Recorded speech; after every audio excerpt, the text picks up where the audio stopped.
Alright, so we're going to do a pod review on the Borg 9 Bleeding Calyx pepper.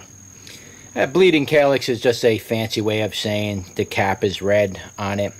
And I'm going to bring this plant in for the winter. I'm going to winter it over. I'm actually going to repot it and put it into a more suitable pot, do a little root pruning on it, and a little top pruning maybe. I might leave it tall and bring it in for the winter. This is already a 2 or 3 year, this is a 2-year-old plant already. So next year, if I could get through the winter, it'll be going into its 3rd year. And I'm really looking forward to doing that with this plant because I really like the Borg 9. So it's an extremely hot pepper. It's up there in the world's hottest. I believe it's over 1 million. And I am not looking forward to eating this thing raw. Though I do like to cook with the Borg 9. And I like to put it on cheesesteaks and things like that. It really goes good on a sandwich and any kind of hamburger. You slice that up and you put it on, and man, does that taste good. So anyway, the plant profile of this plant is a waxy smooth stem.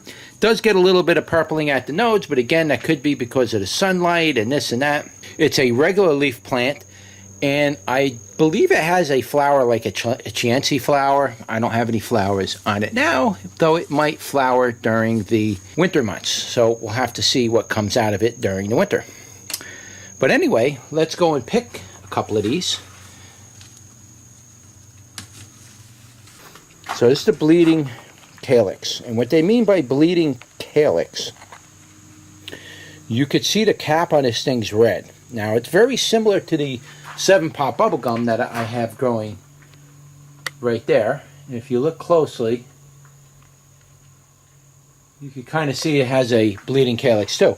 The main difference really with that is the calyx on this one, it's red right up to here, whereas with the 7-pot bubblegum, that red really shoots way up the stem. These tend not to do that as much.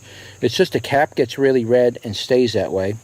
Plus, the shape of this pepper looks like almost like a devil's tongue that has a rough, warty skin on it. And the shape of the 7-pot bubblegum really has the 7-pot shape. Cup and saucer right there. You see the bottom of it. And so it gets that cup and saucer shape, and this tends to get the tongue shape. That's where you see a lot of hot peppers have the word tongue in it because it looks like a tongue. If you look at it, it looks like the end of a tongue. So they name a lot of these peppers tongues. Devil tongue, this tongue, that tongue, scorpion tongue. You'll see that a lot of times it's used because of that shape. But in this particular case, it's called a Borg 9.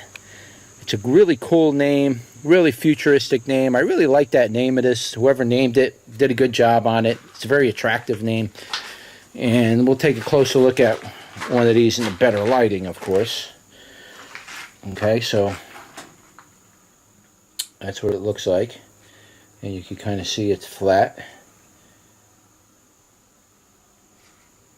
Love that red cap on there. That is so exciting. It really is. And just an awesome pepper all the way around. And here's another one to give you an idea. It's really shaped like a naga or a Jolokia or a naga. It's almost the same thing. 7-pod, or not really a 7-pod, but more of a naga or Jolokia. You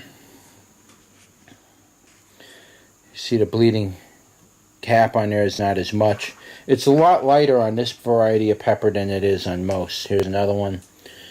And here's the other one that I picked off. So I only got 4 out of it this year. Though if I did plant this out in a really bright sunlight and gave it a lot of attention, it would have produced hundreds and hundreds of pods. So next year we're going to do some things different if I'm even at this address anymore. Let me see how gorgeous that beautiful red calyx on there. So let's turn you around and give it a bite. Alright guys, so here it is. The Borg 9 Bleeding Calyx. Now I did a review last year on this, and I believe I did a plant part of it, but when I went to upload the other part of the video, it was completely gone. Don't know where it went, don't know why it's gone, but the taste test part of that review disappeared into Never Neverland. So we have to revisit that again this year. So this will be the official Borg 9 taste test. Now, I'm probably not going to eat this pepper all the way, and I just simply don't want to get sick because this is a million-plus pepper. Now, is it a gut bomb? Don't know. Not really sure, but we are going to take a bite, and with no further ado, I always have trouble saying that, let's give it a go.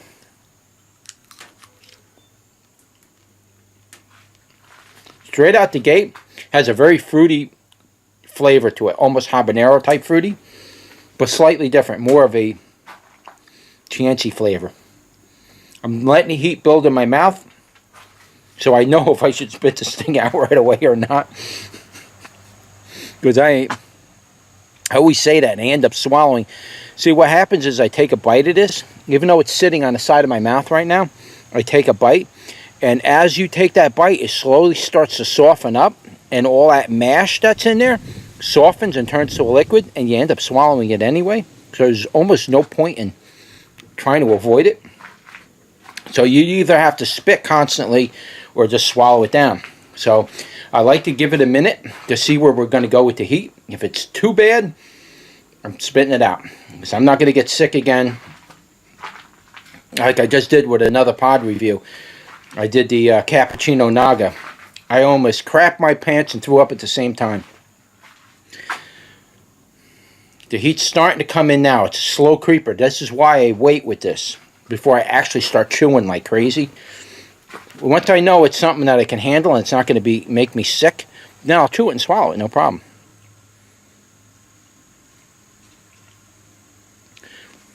It's got a strong soapy flavor, which means a very intense capsaicin. It is starting to get hot.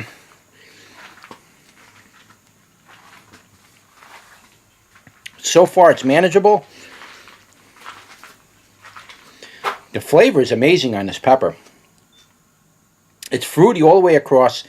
Has a nice pepper aftertaste after you swallow. I'm slowly swallowing it down to see how my stomach's going to take this one. I basically chewed it up. I still got it in my mouth. I do that for a reason, so if I need to spit it out, I'd rather do that than throw it up. If I can't handle it in my mouth, I'm going to spit it out. Okay, it's hot. This thing is, right now, the heat is searing hot. I did spit some of the skins out. I always tell you that because I don't want to deceive you and make you think, oh, I'm hot pepper man, I'm eating them. I spit them out. The heat is absolutely intense. It's hitting the back of my throat very, very, very hard. It feels good. Where I kept it on this side of my mouth over here, it's absolutely burning it. It's almost throbbing, it's so hot. Whew. But it's very concentrated where I chewed it. It didn't spread across the mouth. It's on the side of my throat, the back of my throat, but this side where I was chewing it and keeping it, where I let it sit, that whole back side it's so hot it's pounding. Whew. But it's good. See, this one's not getting me sick. Not a gut bomb at all. That cappuccino naga, boy, that thing hit my stomach hard. Guys, this thing is so hot right now. It's burning my gums on my teeth. I mean, burning them. My gums are pounding. My eyes are watering. My nose is running. The heat on the side of my tongue where I let it sit there for a while. Oh my God. That hurts. That seriously hurts. I'm getting a slight endorphin rush from this thing right now. Very slight. A little bit of shakiness. A little bit. Not much. Nothing I couldn't handle. This is nothing like the cappuccino naga. Not even close. Oh, that thing made me want to puke bad. The burn is intense in the mouth. The whole side of my face where I let that thing sit, It's absolutely pounding right now.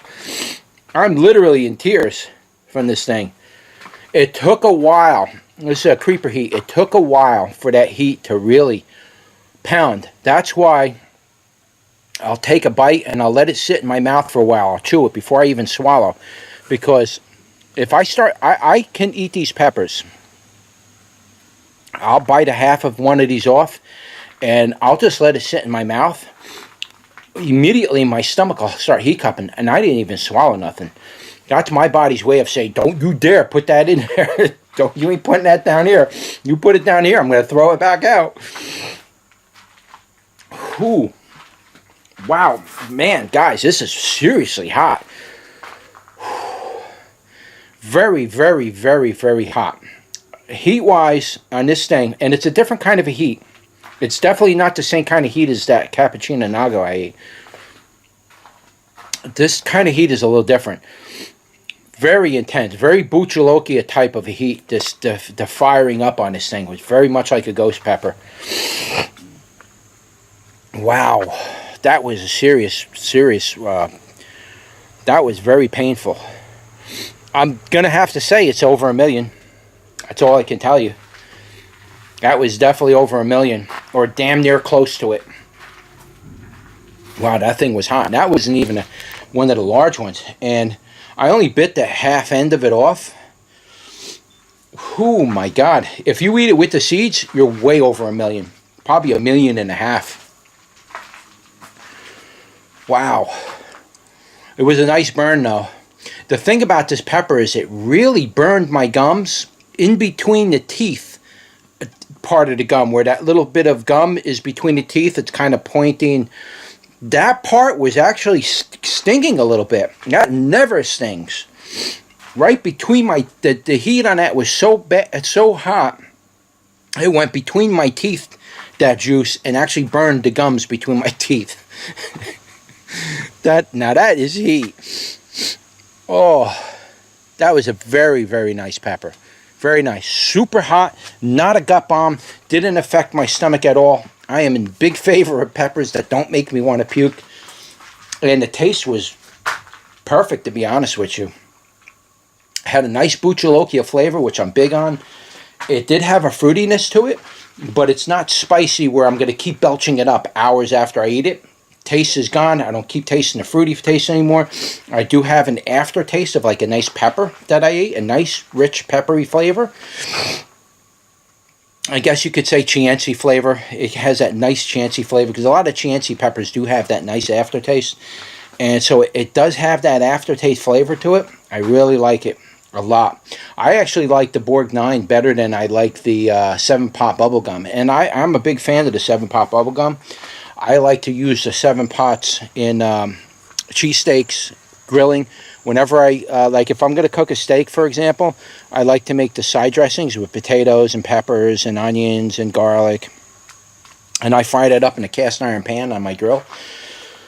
I like to take one of these peppers, or 2 of them even, and I chop them up and I throw them right into that, you know, as I fry that. I cook with olive oil or coconut oil, mostly olive oil. And I cook with that, and I let that all fry, and man, that gets really, really hot, but it's nice. It's very even. Everything is warm, and it's nice and even. It's not as intense unless you eat it really fast. If you ate it really fast and you ate all that material at once, yeah, that might hit you a little bit hard. But it goes really good. And then you can take those onions after you're done frying like I like to put onions on a hamburger or a cheesesteak or something like that. And I like to take the onions and put it on top of like your hamburger or your cheesesteak or something like that. After they're fried and they're glazed over and they kind of get a little bit translucent, I like to take that and put that on a hamburger, and then, you know, a little ketchup, a little bit of tomato, lettuce, and a pickle, and put that together, and that just works really good. But those onions really absorb the flavor of those super hot peppers and the taste and the heat. And when you put that on a burger, it goes so good. Believe me when I tell you, that's good eating, guys. So if you're somebody who likes to eat really hot stuff, you might want to try that. It really does work really well together. But as far as this pepper goes, again, that flavor was kind of a fruity flavor. It had a nice fruitiness to it, but that kind of subsided. That's gone. No long aftertaste with it. And then it has like this peppery, chinense, Bhut Jolokia type flavor after tasting it. That hangs around a little bit, but it's not spicy where I was going to get sick. Was not a gut bomb at all. My stomach didn't even flinch on that pepper. And this is a really, really hot pepper, guys. This is a pepper that is up in the million range. You're up in those world hottest peppers. So, you know, for that not to do that, that's a good pepper. So, highly recommend this for anybody who's definitely new to it. Now, you might be a little bit sensitive to this capsaicin. It might affect you a little bit differently if you eat it straight like that. But if you cook with it, you're 100% going to enjoy it. And you got to like hot peppers in order to not, you know, be able to eat them and enjoy them. If you don't like hot peppers, you're simply not going to like it.